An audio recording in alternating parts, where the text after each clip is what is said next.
अस्सलाम वालेकुम गाइस, मैं हूं रिजवान और आप देख रहे हैं मेरा चैनल जनरल इलेक्ट्रॉनिक्स। गाइस ये ग्री कंपनी का एसी है, नॉर्मल एसी है, इन्वर्टर नहीं है। इसका मॉडल नंबर मैं आप लोग को दिखा देता हूं। R24C3 इसका मॉडल नंबर है और 24,000 BTU है, यानी 2 टन का ये एसी है। तो आज हम इसके कनेक्शन देखेंगे कि इसके कनेक्शन कंपनी ने किस तरह किए हुए हैं और इसका ये कवर हम खोल लेंगे। तो फ्रंट से इसका ये कवर खुल जाता है जी। इसका कवर हमने खोल दिया है तो आप देख सकते हैं कि इसमें कोई पीसी बोर्ड नहीं है, कैपेसिटर है। तो जिस भी एसी में है ये बड़ा वाला कंप्रेसर का कैपेसिटर आएगा और पीसी बोर्ड नहीं होगा तो वो इन्वर्टर नहीं होगा, नॉर्मल एसी है। तो ये भी एक नॉर्मल एसी है। तो इसके कनेक्शन हम लोग देख लेंगे। ये कंपनी ने यहाँ पे इसकी डायग्राम दी हुई है जी। ये आप देख सकते हैं, ब्लू वो न्यूट्रल के लिए यूज़ हुई है, ब्लैक और ब्राउन, ये 3 वायरें जो इंडोर यूनिट से आ रही हैं। तो ये वो वायरें हैं।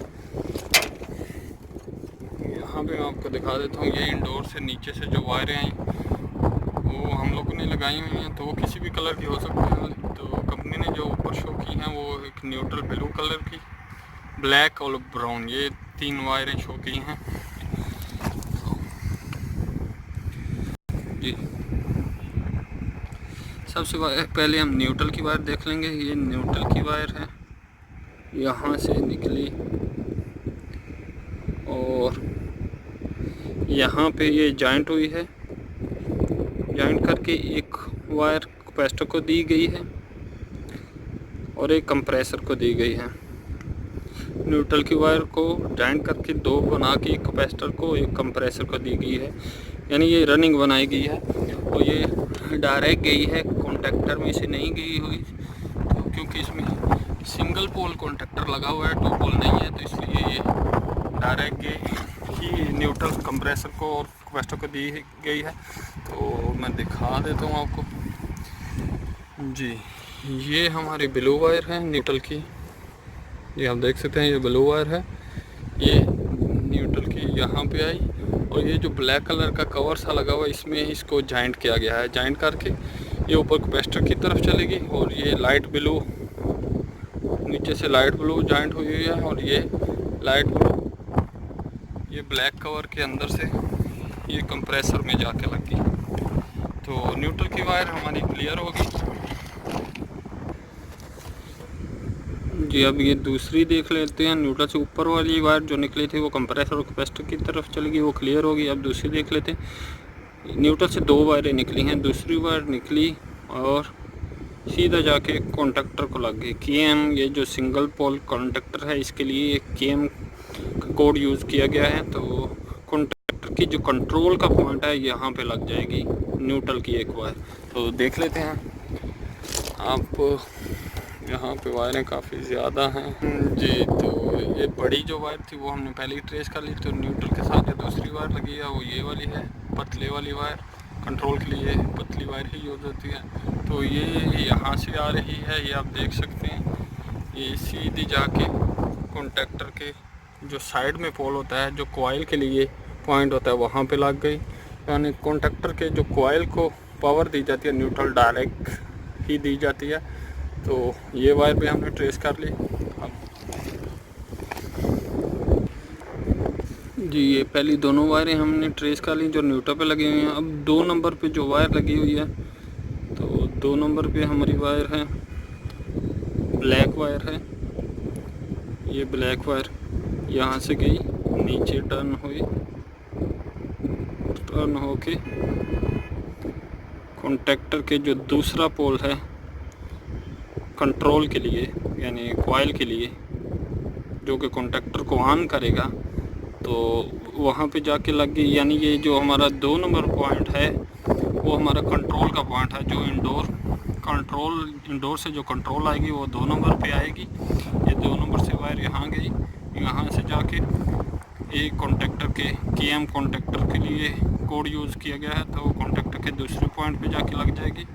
कॉइल के दूसरे पॉइंट पे न्यूट्रल इस साइड में ऑलरेडी हमने ट्रेस किया, न्यूट्रल लग गई और कंट्रोल से जो फेस आएगा वो यहाँ पे लगेगा तो हमारा कॉन्टेक्टर ऑपरेट हो जाएगा। यानी 2 नंबर हमारे कंट्रोल के लिए यूज़ की गई है। तो चेक कर लेते हैं जी, ये 2 नंबर है। 2 नंबर के ऊपर ब्लैक वायर लगी हुई है। तो ये भी बाकी जो कंप्रेसर की वायर थोड़ी मोटी होती हैं और कंट्रोल के लिए थोड़ी पतली वायरें यूज़ की जाती हैं। तो ये देखें आप, पतली वायर, ये ब्लैक वायर गई, ये मेरे हाथ में है, ये देख सकते हैं आप, 2 नंबर से आई और ये सीधा कंट्रोल जो कॉन्टेक्टर है इसका जो कॉइल का दूसरा पॉइंट है वहाँ पे जाके लग गई। तो अगर यानी इंडोर से जो कंट्रोल आएगी वो हमारे इस कॉन्टेक्टर को, कॉइल को चली जाएगी, हमारा कॉन्टेक्टर ऑन हो जाएगा और कॉन्टेक्टर ऑन होगा तो वो फैन को और इसको कंप्रेसर को ऑन करवा देगा। तो 2 नंबर वायर भी हमने ट्रेस कर ली जी। अब 3 नंबर वायर देख लेते हैं। 3 नंबर हमारे पास है ब्राउन वायर, जो इंडोर से कनेक्टर से निकली है, वो ब्राउन वायर है। यहाँ से गई ये जो 4 नंबर लिखा हुआ है ये वायर है और ये कॉन्टेक्टर के एक साइड पे लग गई। यानी ये कॉन्टेक्टर अभी ऑफ है, ऑफ का सिंबल है। जैसे ये लाइन इसके साथ यानी कॉन्टेक्टर पुश होगा तो ये पावर यहाँ से 4 से ये 6 में चली जाएगी और 6 से होती ये जो वायर जा रही है ये सीधा कंप्रेसर की कॉमन है। तो इसको हम ट्रेस कर लेते हैं जी। ये हमारी जो 3 नंबर पे लगी हुई है ये लाइन की वायर है। ये आप ऊपर जो देख रहे हैं ये लाइन के लिए यूज़ की गई है।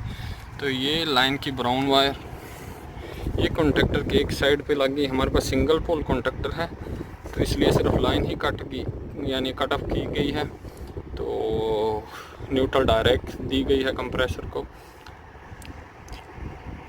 तो हमारा जो लाइन है वो यहाँ आके रुक जाएगी और जब हमारा कॉन्टेक्टर ऑपरेट होगा तो ये ऊपर से ये ब्लैक वायर जो आप कॉन्टेक्टर को दूसरे पॉइंट पे नज़र आ रही है यहाँ से निकलेगी। ये हमारी ब्लैक वायर जा रही है, ये ब्लैक वायर सीधा कंप्रेसर के कॉमन में चली जाएगी। यहाँ इसके अंदर इसका कंप्रेसर है तो कंप्रेसर के कॉमन में चली जाएगी। तो तीसरी वायर भी हमने ट्रेस कर ली, यानी हमारे ये कंप्रेसर के कनेक्शन जो हैं वो पूरे ट्रेस हो चुके हुए हैं। तो ये फ़ैन मोटर के देख लेते हैं जी। ये फ़ैन मोटर की अर्थ की वायर है। रेड जो है ये देखें, ये रेड वायर निकली, ये C2 कैपेसिटर के लिए शो किया गया है। रेड वायर जाके सीधा कैपेसिटर को लगी, यानी रेड वायर हमारी स्टार्टिंग है।